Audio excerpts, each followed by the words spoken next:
Maske auf. Und wenn in diesen Tagen der Sensemann vorbeischauen will, 1,5 Meter Abstand. Grieser und Lenz, Deutschlands wohl bekannteste Karikaturisten bei der Arbeit. Es gibt viel zu tun in diesen Zeiten. Corona und das Ganze drumherum ist eine unerschöpfliche Quelle für jedweden Spott. Das, was Corona so jetzt herausragend macht als satirischer Gegenstand ist, dass es natürlich überhaupt nicht lustig ist zunächst mal. Aber das ist natürlich herausfordernder als halt noch ein Witz über die Merkel oder über den Trump oder was weiß ich.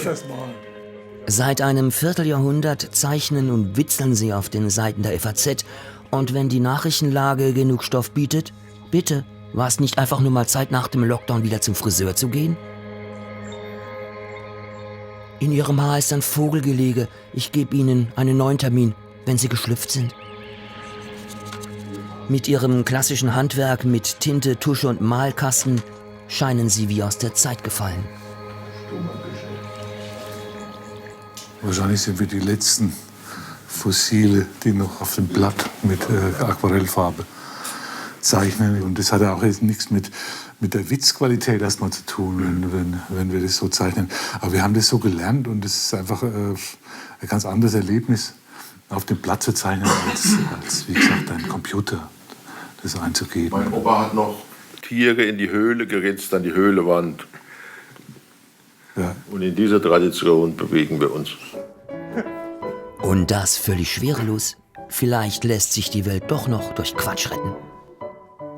Das geht ganz anders. Das ist eine ganz andere Sache von Witzmacherei hier im schwerelosen Raum hier. Schweb, schweb, schweb. Im Mai soll ihr Lebenswerk als Buch erscheinen. Allerhand, was da zusammengekommen ist. Da, jetzt gucken Sie mal an. Das hier ist ein Dummy, noch überhaupt nicht bedruckt. Völlig leer wiegt er jetzt schon 3 Kilo. In dem Band werden später 1700 Zeichnungen versammelt sein. Ein Ritt durch die Geschichte der letzten 25 Jahre aus der Sicht von Spöttern. Schlimm, oder? Wir schießen nach allen Seiten. Es kommt einfach darauf an, wo man irgendeinen Sachverhalt sehen, der bewitzt werden muss. Seit 25 Jahren sitzen sie in ihrer Witzemanufaktur in Aschaffenburg, machen dort ihre Späße. Grieser und Lenz gibt's nur im Doppelpakt. Sie sind längst eine Marke. In ihren Karikaturen scheinen sie die Welt von der anderen Seite zu betrachten und dabei ihren Aberwitz zu entlarven. Die AfD konnte ihr Wahlergebnis verdoppeln. Hier die Nachrichtenmeldung über den Erfolg der AfD in Thüringen. In Gebärdensprache. Aus dem Jahr 2013 gibt es die geheimen Baupläne des Bischofs Thebarts van Elst in Limburg, direkt unter dem Dom.